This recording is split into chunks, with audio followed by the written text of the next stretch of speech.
the Eagles. Booger McFarland every Wednesday with us here on Off the Bench. Conversation brought to you weekly by Central Plumbing Company. Good morning, big fella. Happy belated Thanksgiving. Well, same to you. I'm a little concerned this morning because while I was on hold, I heard a Sex Life commercial. Are we hurting for advertising? Look, guys are spending some money. If there's one thing that sells really well, the ED commercial, it's erectile dysfunction. It's everywhere, man. Holidays, hey, by the way, you got any problems? You can just text me, man. You don't got to bring it up in this public forum. Like, I know it can be a little embarrassing. Hit me up. I can hook it up. Hey, listen, as a man who's 40 years old, I got a lot of experience, no problem. But I am a little concerned about you guys when, at 8 a.m. in drive time, when people are taking their kids to school, we're talking about erectile dysfunction. Yeah. Well, probably about the fourth time it's played this morning, too. Those guys are spending some money. Speaking about old man getting work, what about Mac Brown back in college football? You know what, man? I talked to Mac last year when I was working with him, and you could tell he still had an itch to coach. I just didn't think North Carolina would scratch that itch. He mentioned some programs that he may be interested in. North Carolina wasn't one of them. I think his wife, Sally, played a big role in this. I read a quote that Sally told Mac he could coach at three places, Hawaii, the Bahamas, and North Carolina. So it kind of limited the choices there.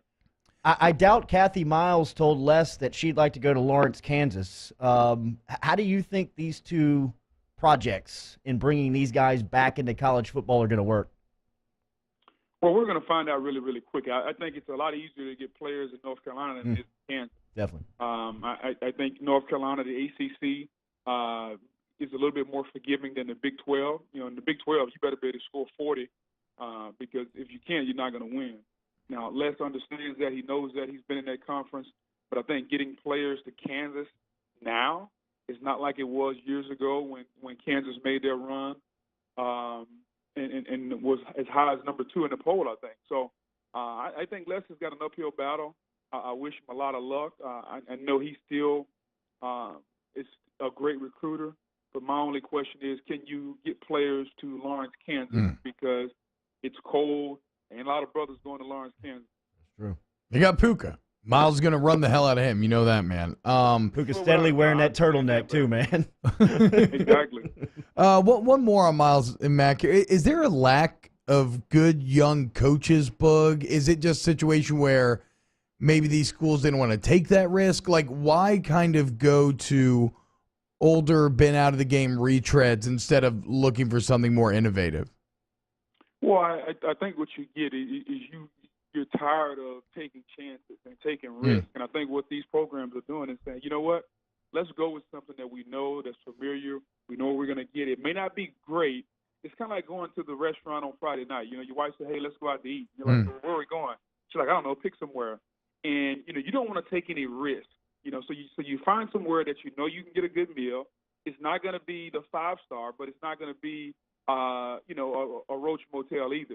Normally if you're trying to, do something nice, you're going to go maybe safe, maybe a little bit above safe. And I think that's what these universities did. They took Les Miles, Mac Brown. I like Mac Brown's situation a little bit more just because of where he is. I think Les may be a better coach at this time just because he's been in the ring a little bit more recently. But I think both of them are fighting uphill battles. Yeah, Mac's been out for a while, man. Crazy. We're talking to Booger McFarland at ESPN Booger. Let's move on to the NFL, Boog. You had an interesting game Monday night with Houston and Tennessee. This Houston Texans team from 0-3 to 8-3. You were singing their praises on Twitter. Where does Houston kind of fit in the overall NFL hierarchy right now? Well, here's what I look at. I start to look at teams that are complete. And what I mean by that is that they can play defense. They have the ability to put up 25 or 30 on offense. And I think, when you start looking at those teams, there's only a few of them out there. All right. The Rams, even though their defense has kind of been shaky, have that ability when Sue and Donald, they get to lead back. I think the Rams are going to be there. The Saints, what they've done with their run defense and, just hoping Eli Apple continues to mature and Lattimore and those guys, I think they have the ability to play defense. I think New England, anytime Belichick's on that team and Tom Brady, they obviously can be a very balanced team. And then I would throw Houston kind of in that mix of 4, 5, or 6 teams that they have a very, very good defense with the Honey Badger, J.J. Watt, Jadeveon Clowney, very, very good front seven. Lamar Miller's averaging over 100 yards like the last 4 or 5 weeks. You get Demaryius Thomas, who's a red zone threat. He caught 2 touchdowns the other night in the red zone. DeAndre Hopkins is one of the top 5, 6 receivers in football. And they have the X factor, the guy that can pull the ball down and make plays with his legs, and Deshaun Watson, who's playing at a high level throwing the football. So I think when you start to look at teams that can play multiple ways, you have to put the Texans in there. And so I think they're going to be formidable. I think they're going to be a tough out come January. T-Bob calls Tyron the best teammate he's ever played with, but he also calls him the best football player. But also calls him the best leader in a locker room. Seems like he is the leader of that group. Where's Tyron fitting in over there?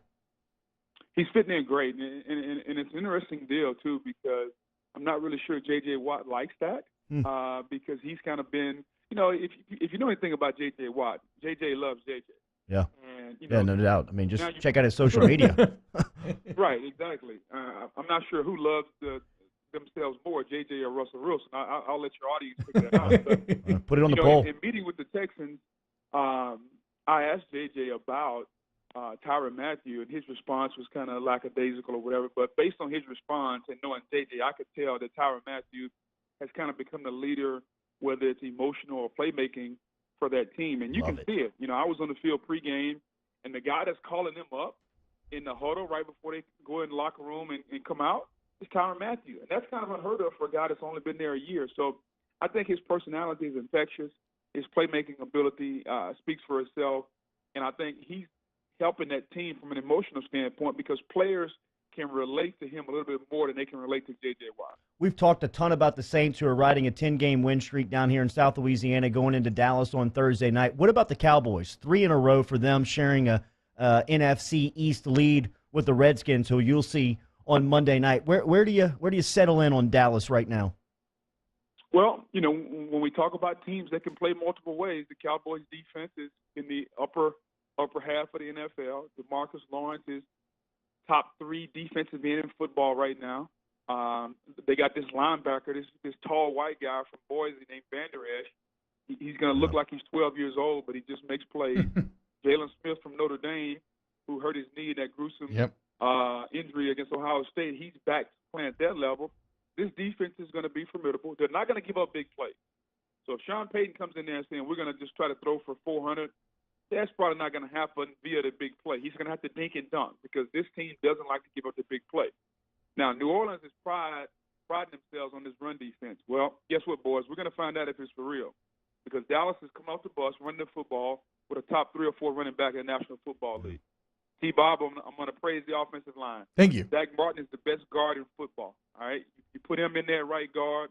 Lyle Collins, LSU guy, not really playing great, but you put him next to Zach Martin, and it's a formidable unit. And when you put the runner behind this offensive line, we're going to see if this New Orleans Saints run defense is for real. If they can stop the run and force Dak to throw it, now you got to deal with Amari Cooper, who is a weapon on the outside. I think this is going to be a really, really good game. I think it's going to be a lower scoring game because I think Dallas is going to try to run the football and control the clock and limit the possession. Normally, an offense gets 14 possessions a game, 12 to 14. I think if you're the Cowboys, you come out of this game and the Saints have 10 or 11 possessions, that's going to give you a chance to win the game. Last one here with Booger McFarland at ESPN. Booger, I think, what show does Booger do again? Monday Night Football, something like that. I don't know. He's sometimes on ESPN.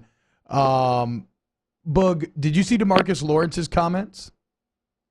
Yeah, and comments like that doesn't. Here's the thing about that. What do you want him to say? This is what I always tell people when you ask players a question about the opponent or about themselves. What would you like them to say? Hey, we're going to go in there and just bend over and just let them beat our tail? No, he's saying, you know what? We don't care about what they're doing down in New Orleans. We're going to come in here, and when we get on the field, we're going to kick their rear end. I got no problem with it. Zero problem whatsoever. I don't believe in bulletin board material or trash talking because guess what? When you get hit in the mouth on Thursday night, nobody's saying, man, you hit me in the mouth because of what I said. Nobody says that.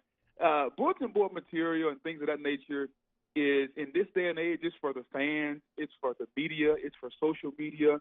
The one thing about it, when that ball kicks off and toe meets leather Thursday night, Nobody's calling plays saying, man, I got to call a play because DeMarcus Lawrence said this. It's going to be football as usual, guys. The Gif King of sports right now, Booger McFarland, every Wednesday with us here on Off the Bench, brought to you by Central Plumbing Company. Yo. Very similar to what happened Monday night when they asked me about Bad Bunny. I had no idea who in the hell Bad Bunny was. So who is this Jeff King guy? No, Gif King. There's a lot of funny gifs of you, like you know, like. You said Jeff. Okay, well, no, he said GIF. I pronounce it GIF. Rivers pronounces it GIF as well. It's a big internet debate. I'll explain the internet to you next time you come on, though, Boog. I can help you out with that. Listen, T-Bob, I know about the internet. I just had okay. I'm from Louisiana. I understand Southern dialect, but when I heard Jeff, I was a little confused. Wait, so who's Bad Bunny? Bad Bunny? Bad Bunny was the group. We do these musical acts at halftime, and they said, Tess comes on. He's like, yeah, Bad Bunny's up. I'm like, who the hell is Bad Bunny, Tess? Hey, man, bundle up on Monday night in Philly. We'll talk to you next week. Take it easy, fellas. Later. There he is. Later, Boog. Booger McFarland, brought to you by Central Plumbing Company. We'll be back and close out hour number 1.